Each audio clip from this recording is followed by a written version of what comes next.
Comment tu te sens en ce moment avec le projet qui arrive, tout ça là? Bon, en ce moment, je me sens très bien parce que le projet va enfin sortir bientôt. Donc, franchement, j'attendais que ça, quoi. C'est l'événement que j'attends le plus. Ouais, et puis t'as un titre vraiment Mélodie Céleste. Donc pourquoi ce titre déjà, là on est dans quelque chose Ouais, parce que, ouais, j'avoue, le titre, dès que tu entends le titre, tu t'es dit, mais pourquoi Mélodie Céleste et tout? J'ai une explication très simple, c'est juste parce que moi j'estime que ma musique et la mélodie que je fais, ça vient pas, c'est quelque chose, même en termes général, la musique, c'est quelque chose que tu fais, mais tu sais pas vraiment forcément comment ça se fait. Quand je rentre dans la cabine et que je sors des top lines, je sais pas ça vient d'où, mais j'estime du coup que ça vient de là-haut. Tu vois, donc c'est pour ça que je dis que la mélodie est céleste. Ouais, finalement, il y a un côté très divin, tu vois. Voilà, tu vois. T'as grandi un peu justement dans cette culture un peu, tu sais, du gospel, l'église ou un truc comme ça, ouais? Ouais, j'ai grandi au Congo, donc j'ai été choriste très tôt. Très tôt, j'ai été choriste. Donc du coup, j'ai un peu l'habitude de ce genre de bail de gospel et tout, tu vois. Donc t'étais vraiment l'enfant prodige là-bas et tout. Ah oui, là-bas, frère, là-bas, quand je partais pas à la chorale, ça venait me chercher à la maison, genre pour de vrai. Hein. Non, sérieux. Je te jure, ça venait me chercher à la maison, comme ça me gronder et tout. Laisse tomber. C'est des pasteurs qui venaient venir chez toi comme ça, là, et toi qui là. Ouais, ils partaient voir ma mère, ils disaient, ouais, votre fils, il veut plus. Parce que tu connais, moi, j'ai commencé, j'avais 10 ans. Après, quand j'ai mes 13 ans, gros, ça m'avait saoulé, frère. Tu connais, à cet âge-là, t'as envie de sortir avec tes potes, aller t'amuser un peu, faire un peu le fou, pas, tu vois. Mais je pouvais pas, des fois, parce qu'il y avait répète, je crois, lundi, mercredi, vendredi, mais des fois, on enchaînait même des jours. Et le dimanche, on avait la messe, donc il fallait qu'on aille chanter. Et moi, frère, pour moi, c'était un truc de ouf, c'était à l'époque, tu vois. Donc en fait, on va dire à l'ancienne, c'était quelque chose finalement que tu trouvais un peu relou de devoir tout le temps partager ton temps avec la musique. Mais bizarrement, maintenant, t'as décidé de te remettre dedans et d'en faire ta vie. Bah parce que ça a toujours été en moi, en vrai. Ça a toujours été en moi. Moi, je suis très passionné par la musique. Donc, je suis un passionné, donc Bon, la passion, c'est toujours plus fort que toi, tu vois. J'ai essayé de faire d'autres choses, mais au final, ça m'a rattrapé, tu vois.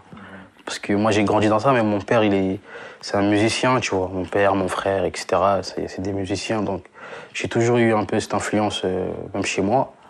Donc, ça veut dire que tu imagines, tu vas chanter à la chorale, après, ensuite, quand tu reviens à la maison, il y a ton frère qui fait de la guitare, qui joue de la guitare. C'est relou. Tu vois, donc, au bout d'un moment, ça t'influence forcément. Tu m'étonnes. C'était comment de grandir au bled finalement? Parce que en plus, moi, je suis né au bled et j'ai grandi au bled. Au Congo? Ouais, je suis venu au Congo. Incroyable. Ouais, je suis arrivé ici, j'avais 8 ans, gros. Incroyable. Ouais, de fou. Donc, c'est assez marrant. De toute façon, après, même Chris, c'est un Congolais et tout. Bah oui, lui, il est né là-bas aussi. Il est né là-bas, moi, Namboka. Ouais, lui, il est né là-bas. Il est né là-bas aussi. Il est né là-bas aussi. Ouais, franchement, bah toi, t'es arrivé un peu plus petit. Moi, j'avais 13 ans et demi déjà. J'allais sur mes 14 ans. Ouais, donc j'ai vraiment vécu au bled, genre, vraiment longtemps. Et ouais, grandir au Congo, c'est quelque chose de bien, tu vois, parce que là, je me rends compte que quand je suis venu ici, en fait, je me suis rendu compte de beaucoup de choses.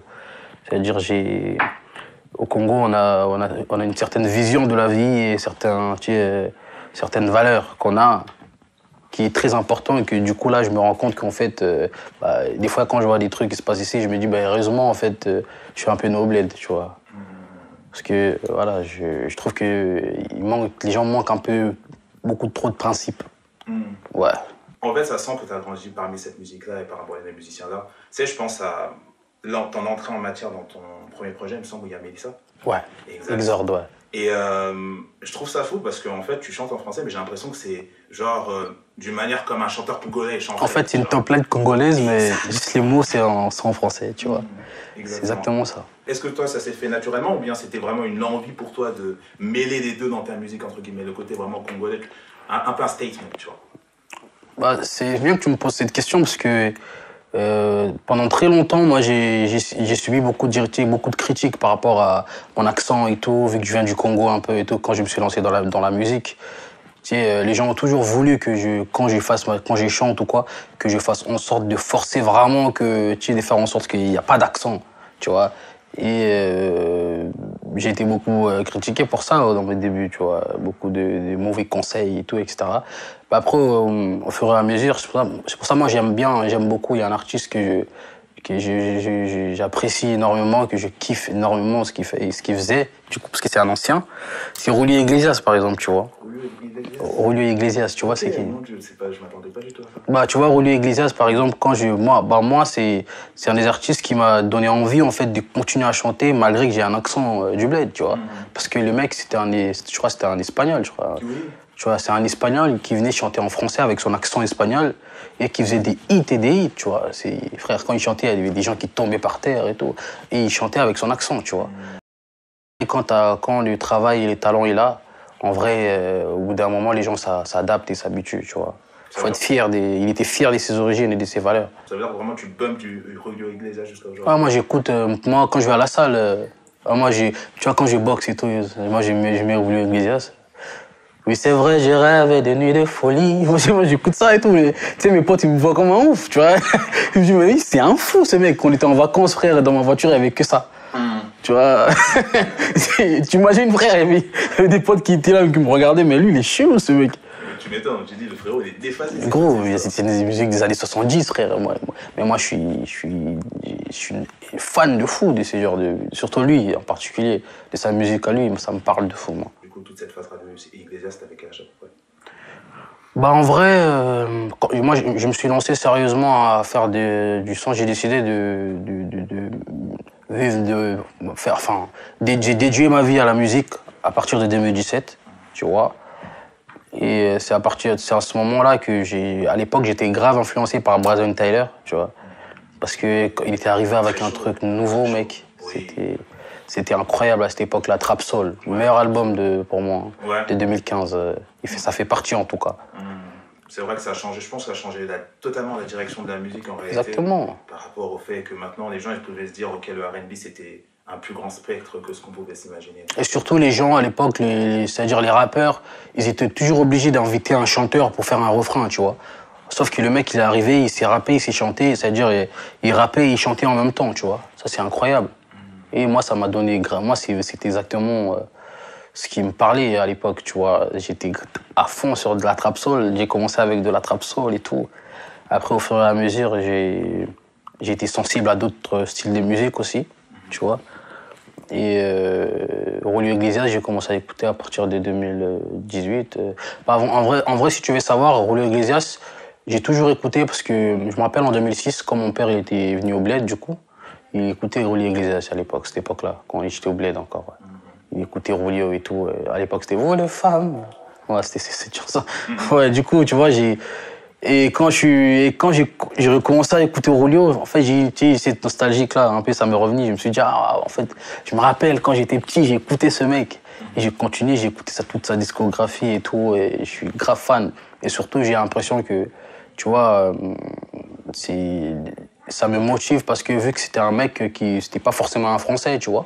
C'était un mec qui venait d'ailleurs un peu, qui avait un accent, mais qui l'assumait, qui chantait, et voilà. Mais je me dis en plus très souvent il y a une appétence aussi pour tout ce qui est un peu latin par rapport à la musique congolaise et tout, tu vois. Je pense à la rumba, des trucs comme ça. Ouais, quartier latin, tout ça.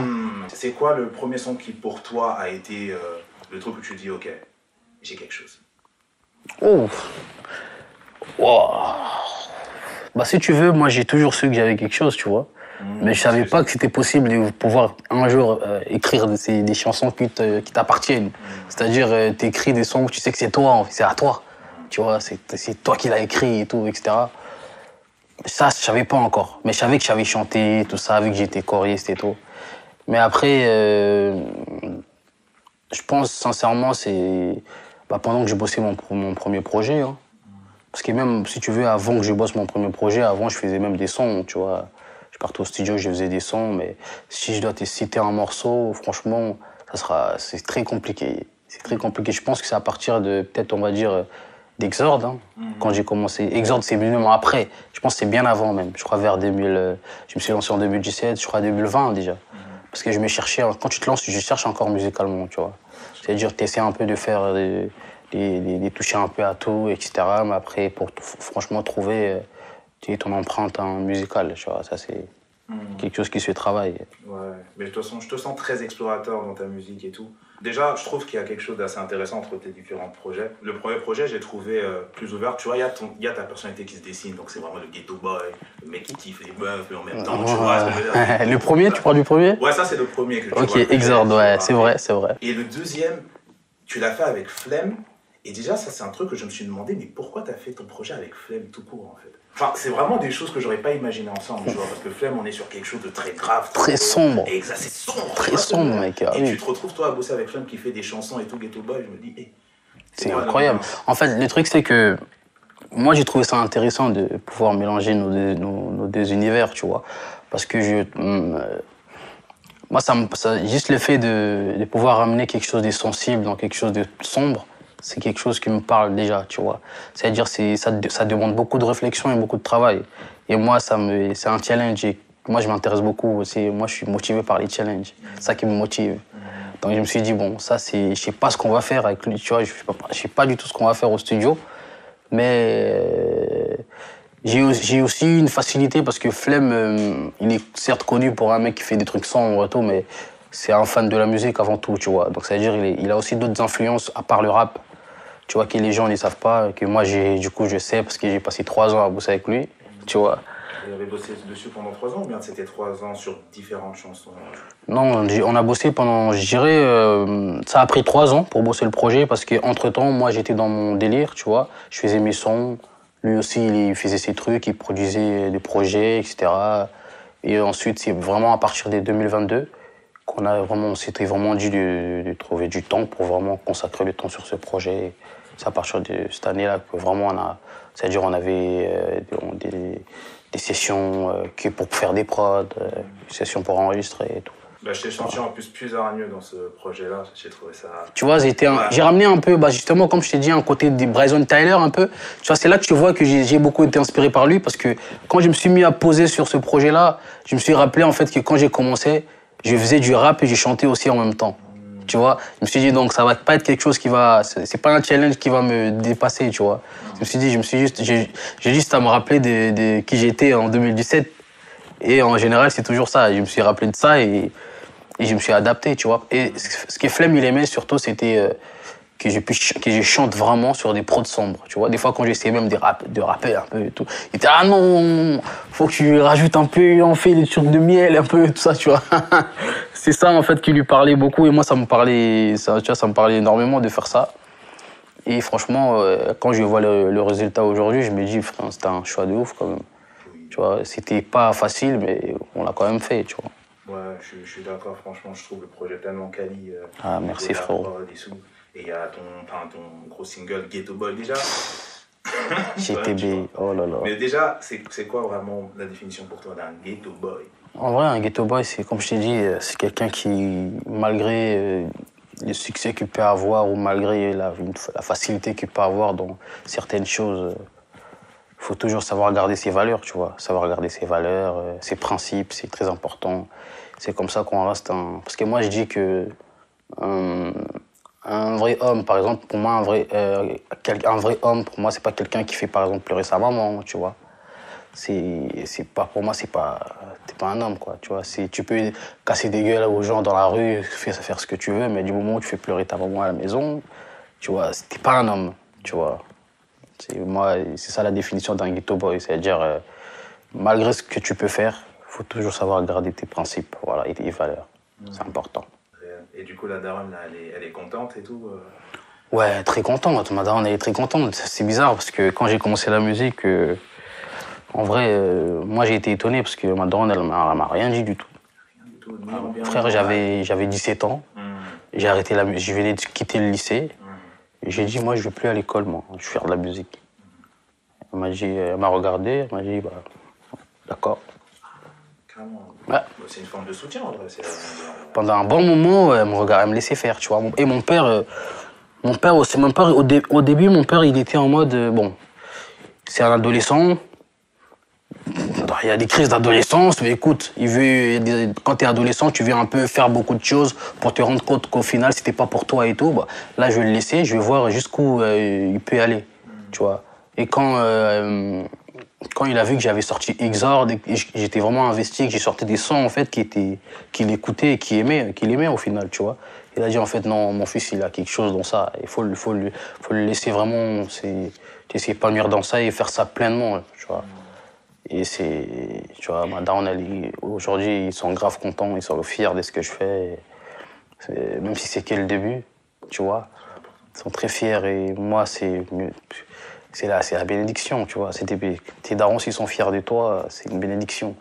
Tant que tes darons, ils sont pas là à la maison à s'inquiéter à ce que tu fais dehors, de ce que tu fais de mal dehors, à partir du moment où les parents, ils passent pas leur temps à penser à ça, c'est que forcément, tu es en train de faire quelque chose de bien, tu vois. Et c'est une bénédiction. Voilà, je suis béni. Ils sont partis en parler aux tontons et aux tantines comme ça. Ah ouais, moi c'est chiant. C'est pour ça que moi j'aime pas les réunions quand il y a des gens à la maison. Oh là là là, mec.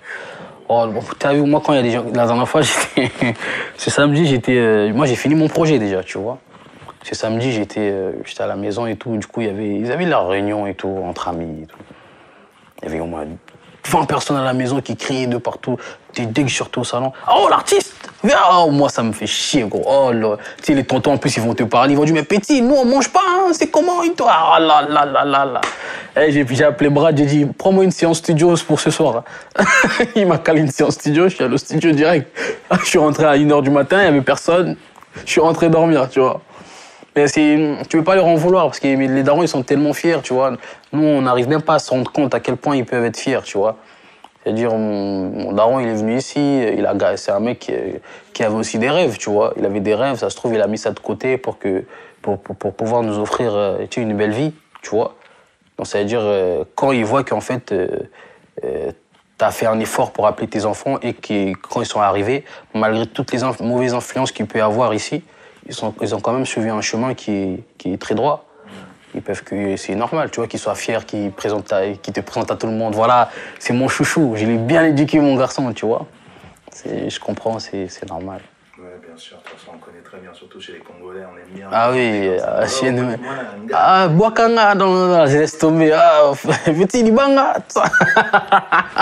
Ah, on me fait chier dans ça, laisse tomber, frère. Ah, je souffre. C'est déjà une victoire aujourd'hui, même si t'es pas du tout au bout du chemin, en vrai, ça commence. Franchement, avec ce que j'ai pu vivre au début de ma carrière, franchement, je vois pas qu'est-ce qu'une personne pourrait venir me voir là, qui va faire qu'en sorte que je perds la motivation que j'ai pour faire de la musique, en fait. Je vois pas, ce qui est gros, on m'a tout dit, frère. Donc je vois pas je sais pas, peut-être la personne va avoir de l'inspi, il va inventer autre chose, mais sinon, gros, non, là, je suis très motivé, là. Tu m'étonnes. Et puis les validations s'enchaînent. T'as fait ton Colors déjà. J'ai mon Colors, tu vois. Très chaud. Validé. Je suis allé aux Flammes quand même, tu vois. Validé. Donc c'est-à-dire quand on t'invite dans des endroits comme ça, crois-moi qu'il y a quelque chose. Tu vois, c'est des gens qui croient. Tu penses que ça a une certaine force justement, tu sais, les prix justement et tout, le fait d'être récompensé par ce genre de choses-là. C'est quelque chose en gros qu'on essaie vraiment d'apporter en France justement, c'est cette fierté d'avoir ce prix, je trouve. Et ça, c'est quelque chose qui est beaucoup plus installé aux États-Unis. Bien sûr, parce que eux, c'est eux, la culture, c'est eux, tu vois. C'est le state, la culture. Nous, on s'est toujours inspiré de ce qu'ils ont fait et pas le contraire, tu vois. C'est-à-dire, moi, je trouve l'initiative, elle est bonne, tu vois.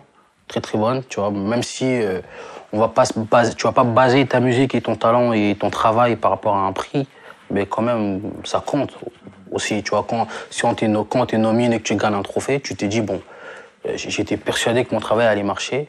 Et bien évidemment, aux yeux des gens, des auditeurs et tout, et aussi ils ont validé, donc j'avais raison, tu vois. C'est un peu cette validation-là aussi qui est importante, tu vois.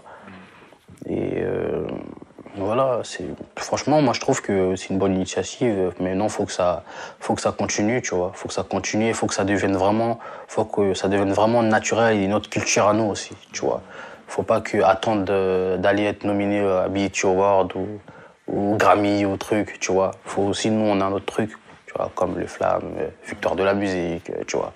Même si ça reste secondaire, bien sûr, tu vois.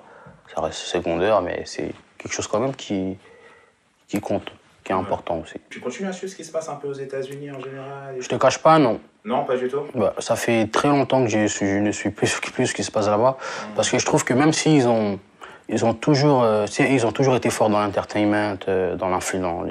On s'est toujours inspiré d'eux, tu vois. Je dirais pas qu'on est plus fort qu'eux, tu vois, parce que ça vient toujours de là-bas, là. C'est toujours eux qui ramènent une vague, tu vois. On va pas se mentir. Mais je dirais qu'actuellement, la scène américaine, c'est très bof, ouais. Ça me parle plus trop comme avant, tu vois. Moi, je dirais que ça s'est arrêté à partir de 2017, tu vois. À partir de 2017, c'est là vraiment que ça a commencé à glow down un peu. C'est qui tes derniers gros coups de cœur, finalement? Mon meilleur artiste préféré de ces dernières années, c'était XXXTentacion. Ouais. Tu vois, malgré tout, tous les mecs qui étaient forts, ils les ont tous cannés, frère. C'est dingue, on a perdu tout le monde. Ils les ont tous cannés. Ils les ont tous cannés. Juice WRLD et X, c'était les deux artistes qui allaient être les meilleurs de la nouvelle génération. Tu vois, ils les ont cannés. Il y a eu Post Smoke qui est venu après, qui allait être les meilleurs, évidemment. Ils l'ont canné. Mais frère, au bout d'un moment, c'est normal que leur musique devienne faible. Tu vois, à part les anciens. Tu imagines un mec comme Kendrick et Drake, ils sont obligés d'être à l'actu pour que les gens ils s'intéressent à ce qu'ils font. Tu vois, c'est quand même grave. C'est des mecs, ils ont des 10 ans de carrière, frère. Plus de 10 ans de carrière. C'est-à-dire, les Boogs, quand ils sortent pas des sons, les gens ils pètent un câble. C'est pour ça que tu vois, par exemple, un artiste tu vois, l'artiste comme Rihanna, par exemple. Tu vois, une artiste comme Rihanna, ça fait 10 ans qu'elle n'a pas sorti de projet, mais les gens sont toujours hypés. Bon, parce que déjà, c'est Rihanna, mais parce qu'il n'y a rien de nouveau, frère. À part les SZA, tout ça, qui font des choses bien. Après, SZA, c'est pas une nouvelle non plus, tu vois. Il n'y a rien, tu vois. Je sais pas si tu connais du coup la Sexy Drill, parce que je trouve que c'est un truc qui tirait trop. Sexy Red? Sexy Drill. Sexy non, Drill. Je parlais pas de Sexy Red parce que... Ah, parce que tu m'as fait peur, là. non, je vais pas parler de Sexy Red. C'est pas Sexy Red que je parle. Après, moi... T'aimes bien? En vrai, ouais. Mais en fait, c'est littéralement un truc que tu dois retirer ton cerveau, tu vois. Est-ce que tu te rends compte des bêtises qu'elle dit dans ses chansons? Bien sûr que je me rends compte des bêtises qu'elle dit, c'est les plus grosses bêtises de l'histoire, tu vois. Moi, je suis pas d'accord. Moi, j'aime bien comment elle rappe, mais je suis pas fan de ce qu'elle raconte dans ses morceaux. Parce que ça influence beaucoup des... Frères, ça influence mes sœurs. Moi, j'ai pas envie des frères ma sœur, elle commence à aller twerker sur... Je suis d'accord. Frère, tu vois? Ouais, je suis d'accord. Certes, les gens ils vont contredire, oui, mais voilà, dans vos clips, vous êtes fiers quand vous mettez les filles. C'est autre chose. Personne ne va vous accepter de voir sa sœur en train de twerker. Tu vois? Sauf qu'elle, elle est... Tu vois, elle met ça un peu... Bah, après, c'est la nouvelle génération. Qu'est-ce que tu te dis, gros? Tu vois, Sexy Red, il y a des... Tu vois, ça, c'est mon avis, c'est personnel, mais... Pff, toi, t'es fan des Sexy Red. J'aime bien Sexy Red. Attention. Ah, voilà. Au moins, on se comprend, voilà. T'aimes bien ce qu'elle propose. Moi, franchement, j'aime bien comment elle rappe, son flow et tout. Exactement, c'est ça. Mais même les frères, tu vois, par exemple, on a eu des Nicki Minaj, on a eu des Nicki Minaj, des Cardi B, quand même. Bon, même si je suis pas très fan non plus, mais on a quand même eu des rappeurs avant, frère. Tu vois, et quand il y a des Sexy Red qui arrivent, est-ce que tu imagines que actuellement aux États-Unis, dans la scène féminine en tout cas, c'est Sexy Red qui est à la mode. Mais tu vois à quel niveau leur musique a glow down. Parce qu'avant, il fallait avoir un vrai truc à raconter, tu vois. Tu vois. Je vais pas écouter, bon, c'est bien pour un délire, mais après, tu imagines pendant toute la soirée, tu écoutes Fuck my baby, die, fuck my baby, après. C'est chiant, frère. Le rap mainstream, c'est vrai que c'est compliqué, hormis justement quand on se retrouve face à des affaires comme le clash entre Drake et Kendrick, tu vois. D'ailleurs, t'en as pensé quoi, toi, de ce clash-là? Bah moi, en vrai, moi je connais Kendrick et Drake, donc je pense que Kendrick, il a toujours détesté Drake. Tu vois. Moi, De toute façon, il a fait tout de suite. oui, voilà, il a toujours détesté Drake et il attendait juste un truc pour le clasher, pour vraiment aller pour l'affronter, tu vois, parce qu'il savait qu'il allait gagner. Tu vois, parce qu'il sait qu'en termes de rap pur, il sait que frère, il n'y a pas photo, tu vois.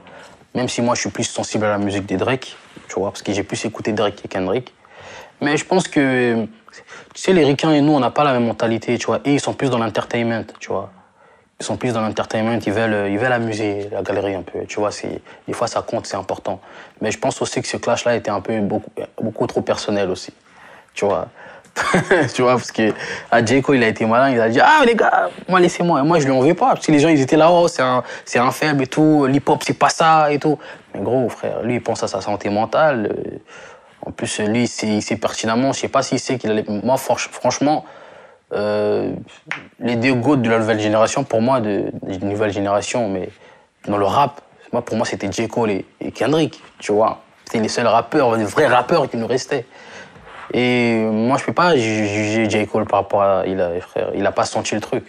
Tu vois, ça se trouve, il a rien contre... Parce que comme je t'ai dit, c'était quelque chose d'un peu plus personnel. Ça se trouve, lui, il avait vraiment rien contre Kendrick, tu vois. Il va pas suivre Drake, c'est pas un suiveur. Il a dit non, désolé, mon ref, tu vois, j'ai fait ça pour m'amuser et tout. Mais en vrai, j'ai rien contre toi. Moi, je préfère me retirer et rester vous deux, tu vois. Mais en vrai, je pense que ouais, c'est la culture, hein, ça a toujours existé, frère. On a eu des... Comment c'était le titre de quoi? Vaseline de... No Vaseline de Ice Cube. On a Eat 'em Up. Ça a toujours existé. Donc moi, je pense que des fois, de temps en temps, quand dans le monde du rap, c'est important. Pourquoi pas? Ça fait pas de mal. C'est vrai, un peu de... Tant qu'il n'y a pas quelqu'un qui meurt et que ça reste que la musique, ça reste la musique, pas un problème. Finalement, on sent quand même que tu es vraiment dans cette culture hip-hop US. Ah oui. Bah, de toute façon, en vrai, même visuellement, on le voit et tout, avec ton Durek. T'as vu là, déjà étonnant, t'as pas mis de Durek. T'as vu là, Durek, si tu veux, bah... Ok, là tu me poses la question, donc je vais te répondre. En vrai, j'ai arrêté de mettre Enfin, en tout cas, j'ai mis ça en stand-by pour l'instant. T'as mis le Durek en stand-by? Ouais, j'ai mis ça en stand-by pour l'instant, parce qu'en fait, à chaque projet, moi, j'ai toujours une nouvelle image. C'est important, tu vois. Parce qu'il faut que les gens ils comprennent la vision, que ce soit artistique ou même visuelle. Tu vois, donc ça veut dire là, je suis en train de m'étendre sur une autre DA un peu, tu vois. Même s'il y a un fil conducteur, bien sûr. Mais tu vois,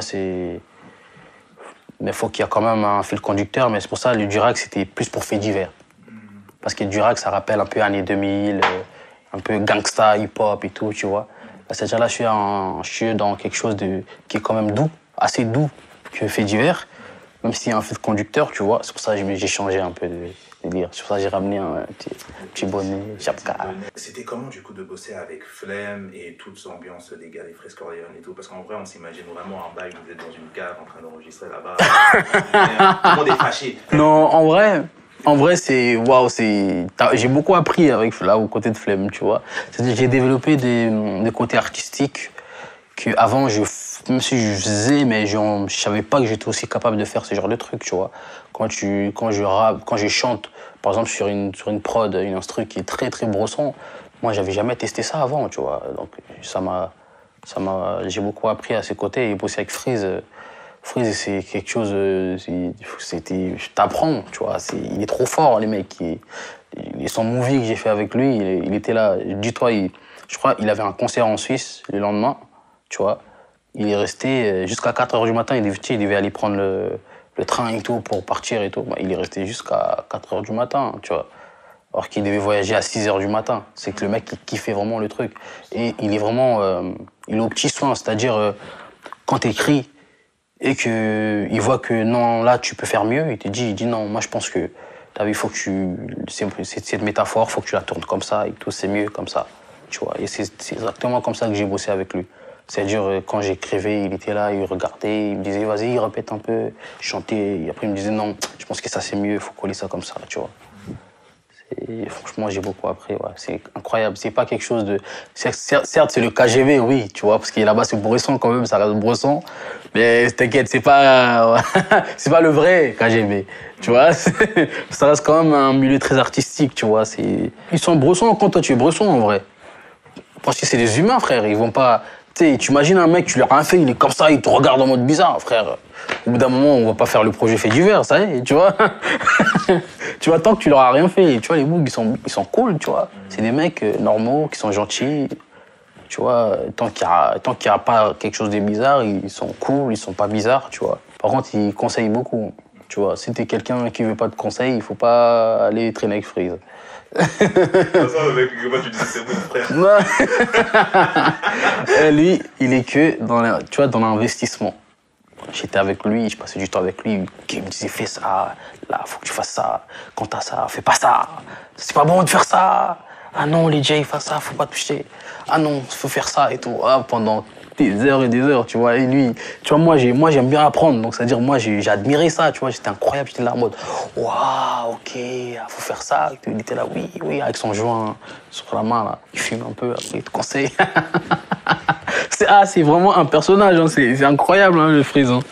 C'est un truc de fou. C'est bien, parce que Freeze, vraiment, t'apprends un peu de lui, mais partout, tu vois. Chacun a un bout d'histoire de Freeze que tu peux te permettre de... Ouais, laisse tomber. Être avec lui, c'est trop... Et il est trop humble, tu vois. Ça, c'est des genres de mecs, quand je le vois, je me dis que, putain, peu importe ce qui peut m'arriver, succès ou quoi, faut que je garde les pieds sur terre comme ce mec-là. Tu vois, parce que ce mec-là, frère, il a tout ce qu'il faut, ben, tu vois, il a toujours ses pieds sur terre. C'est important. Tu parlais justement de quelque chose de... Voilà, t'as le petit chapeau et tout, nan, et ça sent justement que t'es un peu plus cool, tu vois. Ouais. Justement, là, vraiment, on sort du côté un peu brosson de la chose qui s'est passé avant. Le frérot, il arrive, premier single, c'est de l'afrobeat déjà. L'été arrive. Ah oui. Voilà, tu vois. Est-ce que c'était vraiment l'idée que t'avais d'en proposer quelque chose de plus léger? Ouais, parce que je sais pas si tu l'as remarqué, mais si tu écoutes bien, mon nouveau projet, Mélodie Céleste, se rapproche plus de... Exorde se rapproche plus de Mélodie Céleste. Tu vois? Donc ça veut dire que j'ai juste continué le chemin que je faisais avant que je fasse Fait divers, tu vois. J'étais juste dans un délire plus... tu sais, comment dire... Avant de faire Fait divers, j'ai fait Exorde parce que c'était vraiment ce que je faisais de base. Fait divers, je le fais, c'était une parenthèse, tu vois. C'était un univers et un délire qui m'a plu, que j'ai voulu tester, tu vois. Mais là, j'ai continué juste sur ce que j'avais commencé au début, quoi. Mais je sens que finalement, t'as appris quand même, parce que je trouve que tu rappes plus, vraiment, dans le dernier, finalement. Il y a des sons, je trouve que t'es vraiment, genre... en mode petit cash. Ouais, c'est vrai, j'ai lâché quelques couplets. J'ai trouvé que tu l'as plus fait que dans Exorde, et justement, genre, on sent que t'as appris le Fait divers, du coup. Ouais, tu vois. Ouais. Là, on sent qu'en fait, j'ai quand même gardé cette influence de Fait divers, tu vois. C'est mon projet, donc ça fait partie de moi, tu vois. Et je sais qu'il y a certaines personnes qui ont kiffé la prise de risque que j'ai pris sur certains sons dans Fait divers, tu vois, je voulais faire un petit rappel. Parce que je sais que le projet, ça ne se ressemble pas. Parce que moi, j'estime qu'un artiste ne peut pas faire du réchauffé, tu vois, parce que sinon, c'est trop facile. Même si ton public, ils vont te juger, ouais, c'est plus comme avant et tout, c'est normal, tu vois. Parce que si tu leur proposes qu'ils avaient écouté il y a 2 ans, ils seront toujours là pour dire « Ah, mais vas-y, on commence à souffler et tout, toujours pareil, tu vois. » Donc moi, je préfère toujours proposer du nouveau, mais toujours garder un petit rappel, tu vois, 2-3 rappels, c'est important. Et d'ailleurs, comment il s'est fait le son avec Dinos parce que en fait, j'y pense au-delà du fait que ce soit Dinos, ce que j'ai trouvé intéressant, cool et marrant, c'est que ce soit un sample de ton son de Cisco. Et je me suis dit... Non, Dinos, c'est cool. Si tu veux, j'ai son numéro, tu vois. Donc on s'est beaucoup parlé avant d'aller au studio ensemble. C'est-à-dire, on s'était appelé. Moi, quand je l'ai invité dans mon projet, je lui ai dit, gros, hey, Nosdi, moi, je veux faire un son année 2000. Tu vois, vraiment un délire année 2000 dans mon projet parce que j'étais grave dans ça en ce moment-là, tu vois. Et il m'a dit, ah ouais, j'avoue, c'est intéressant et tout. Est-ce que t'as pas des prods à m'envoyer un peu pour que je visualise un peu où tu veux aller? Et je lui ai envoyé une prod que j'avais sur la main. Il a kiffé, mais il a dit, non, je pense qu'on peut encore creuser encore un peu plus, tu vois. Il m'a dit, après, il m'a dit, tu te rappelles d'un son à l'époque et tout, Cisco, Tank Song et tout? Je lui ai dit, ah oui.